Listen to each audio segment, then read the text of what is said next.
DCV படத்துடைய பெரிய வெற்றிக்கு அப்புறமா மணிரத்னம் இயக்கத்துல நடிச்சதுக்கு அப்புறமா நடிகர் சிம்பு அடுத்ததா சுந்தர்சியோட இயக்கத்துல லைகா ப்ரொடக்ஷன்ஸோடைய தயாரிப்புல உருவாகி இருக்க வந்தா ராஜாவாதா படத்துல நடிச்சு முடிச்சிருக்காங்க. சோ இந்த படம் கூடிய சீக்கிரம் திரைக்கு வரும் அப்படின்ற எதிர்பார்ப்புகளோட ரசிகர்களும் காத்துட்டு இருக்காங்க. சிம்புவுடைய ஃபேன்ஸ் இந்த படத்துக்காக காத்துட்டு இருக்கும் போது அடுத்ததா வெங்கட் பிரபுவோட இயக்கத்துல அவங்க மாநாடு படத்திலையும் நடிக்க போறாங்க. இந்த படத்தை சுரேஷ் காமாட்சி ப்ரொடியூஸ் பண்றாங்க.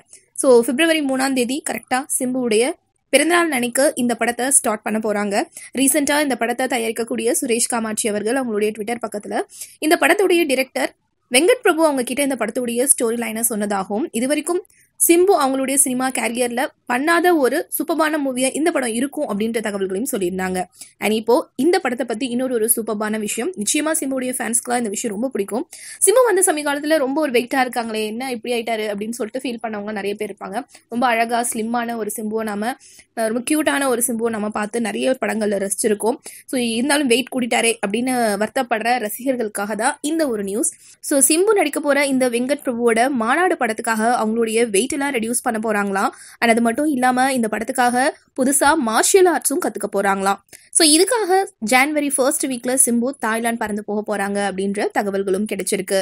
ஸோ சிம்புவை மறுபடியும் அதே மாதிரியான ஒரு ஃபிட்டான சிம்புவா, கியூட்டான சிம்புவா, ரொம்ப சார்மிங்கான சிம்புவா பார்க்கறதுக்காக நம்மலாம் வெயிட் பண்ணிட்டு இருக்கோம். அண்ட் நிச்சயமா இந்த ஒரு நியூஸ் உங்களுக்கு பிடிச்சிருக்கும்னு நினைக்கிறேன். கீழே இருக்கக்கூடிய கமெண்ட் பாக்ஸ்ல இதை பத்தி உங்களுடைய கமெண்ட்ஸை பதிவு பண்ணுங்க. அது மட்டும் இல்லாம சேனலையும் சப்ஸ்கிரைப் பண்ணுங்க.